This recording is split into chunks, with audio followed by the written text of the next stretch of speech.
elevate. Only obligation is. Alright, so welcome back, guys. I'm gonna be doing another install video. This time what I'm gonna be doing is installing the shifter cable end bushings. And if you've seen my previous video on it, I do have a video of when I installed the NTC shifter cable bushing. So it's gonna be similar to that, just kind of a different way of installing, or a different way of how it works. The one that I'm going to be doing, or the one that I'm going to be switching the NTC bushing one for and replacing, which I have one NTC bushing and then the other is just the factory one. I'm going to be replacing both with the Ronin Factory kit. So this is what comes to you from them. It came in an envelope of like an Amazon envelope. I guess that's who they ship it through. It just comes in this little package with, looks like, both bushings and more little bags and probably a sticker. So we'll just open it up, see what's in there. Yeah, so it looks like it's just like I said, they probably just ship it through Amazon. Just a little card about, I guess, leaving feedback or who to contact or where to contact if you have any issues. Comes with a sticker. And then, like I said, the two bushings. There aren't any instructions included, but a friend of mine that actually recommended these to me has a video up on his channel. I'll put the link in the description. So this is what they look like. You are going to be utilizing part, like a little green piece that comes on the factory, I guess, end link or whatever, or cable link. So basically these twist together. You put the little green piece in here and twist it shut. So it's fairly simple, super easy to install, and we'll get to it. Alright, so what you're going to want to start off doing is taking out your air box, which I already did, just to kind of skip that step. I'm pretty sure you could find videos on it, or if you've done it before, then it should be pretty easy. Just undo this screw and then pull it straight out. Or you could undo it from here, up here, and then take this hose off and pull up. So what you're gonna wanna do is get kind of like a little panel tool and just pry this up. Same thing with this one. So this is the NTC one that I have. All you gotta do is, well, just get a knife, cut it off, or if you have a Dremel, just Dremel it off. This one over here is still a plastic factory one. What you'll want to do with that one is stick a flathead here and then just snap it off. It breaks off. That's the only way to get this off. Alright, I'll go ahead and get to that because it's kind of hard to work with one hand only, and then I'll show you what it looks like after. Alright, so like I said, I just used this knife. I cut the big part, the big outer edge that keeps it in place, off, and you just stick a flathead screwdriver here, pry it up. Once you do that, you could just get your panel tool and, you know, just pry it off. And I mean, that's only if you have the NTC bushing. If you don't, then you won't have to worry about this step. It's just an extra step that I have to take because I do have it. So what I ended up having to do was kind of use a knife and shave out the inside of this black piece. I also use these to kind of like fold the plastic out and break it. So I'll definitely say that you do need a Dremel. So what's going to happen is that this piece, this little green piece, is going to go in this one.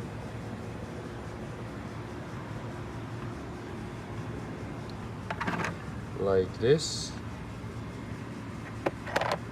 This piece is going to be the top piece.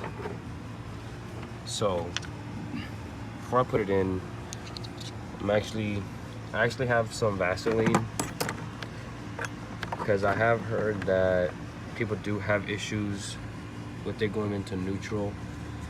So I'm just gonna put some in there. Alright, so the way that I'm gonna do it is I'm gonna pop that on the arm, put this piece on it, or more like put the top part in, and it kind of just pops in place. Put this on top of that.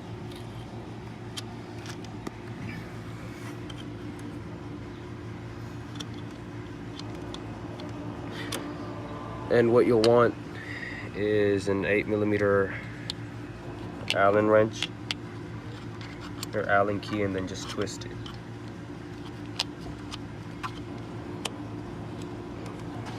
Alright, so the way that I got it on there was I just took it off and I put the top piece in, and then I started screwing in the bottom piece. I didn't screw it in all the way because if you do that you won't be able to put this in. So just do it halfway, pop it on, or not halfway, but most of the way on, pop it on. You can either put something back here if you have a tool that's slim enough to hold this, hold the bottom disc in place, then that's great. But if not, all I did was just put my hand on there and use the Allen key to tighten it. It should be good enough. Now I'm just gonna do the second one.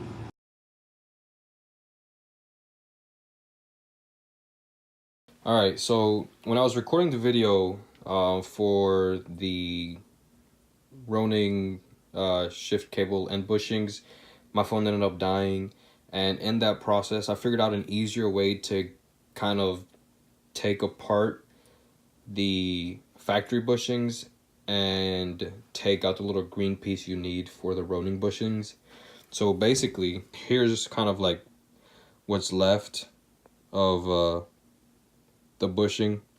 So what I did with the, not the one that goes on the arm, but the other one, it has like a white top. Basically what you want to do is get a knife and kind of carve out this.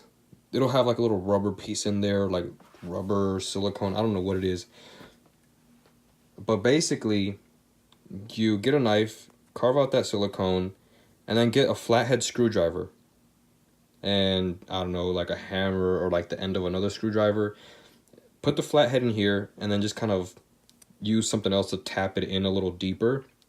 Once you do that, you get some pliers and hold this base part, this black part basically. Mine's kind of chewed up because of the way I was taking it apart or ripping it open to get the little green piece in. So here you can see a little better. There's some of the rubber that's also on this other side. So once you get your screwdriver in there and you're holding it with the pliers, just basically, hold on, let me put this down somewhere. All you'll basically want to do is stick it in there and then just pull it apart. So let me use my keys kind of as an example. Pretend I'm using pliers to hold this black piece in place. You stick the flathead in there and you just pull, like basically pull it apart. This top piece will just come off. Super easy. Like what I did is I just kind of did that, started pulling it off and turning it and pulling it off, and it just came out kind of like a lid. And then I just, you know, just flipped it over and dropped the little green piece out. That's going to be the easiest way to get that green piece out. So that's probably what I would recommend doing to be able to get it out. I mean, you could maybe use a Dremel as well. Just be careful not to go past you know, past the black, and cut that green piece because you do need it. Another tip is don't leave it too tight. So you're not going to want to over tighten the Ronin bushing, or else it's going to make it kind of hard when you're shifting. I didn't do that, but when I was, you know, moving it around the shift arm with my hand, it felt hard. Ignore those stickers, my sister put that on there. Another tip I would probably suggest to do is grab some Vaseline, put it on a Q-tip, and rub it inside the green piece that's going to be fitted onto the arm, or the other part where it has a little ball where you click it onto or lock it onto. That's going to be just to kind of keep it lubricated or just easily moving. So in case you do over tighten it or you do tighten a little too much, you still have that kind of breaking friction, or so there's not too much friction in keeping you from being able to just easily you know, shift or go into gear. So that was basically it. It's super easy to do. Just because I was trying to figure out the best way to do it and easiest way to do it, because not everyone has power tools, or not everyone has a Dremel, or, you know, people have limited amounts of tools. I was trying to find the easiest way to do the install. So, but it should take you about 30 minutes to do. I would probably just suggest watch the video, kind of like pay attention to what needs to be done, or what you need to do, and watch it a couple times, maybe once or twice. Or write it down. Just take notes, and that'll just keep you from having to do a lengthy install or having to go back and forth to the video. I mean, if that's how you do it best, then go ahead. But if you don't want to have to be going back and forth through a video, just kind of memorize what you got to do. That's normally what I always do. But yeah, that's gonna be the best way to do it. Sorry it took so long to get this video out to you guys, but you know, life happens. If you enjoyed the video, give it a thumbs up for me if you'd like. Leave a comment if you want, subscribe, and you know, just stay posted for updates. All this happened for myself and my family. All this happened for myself and my family.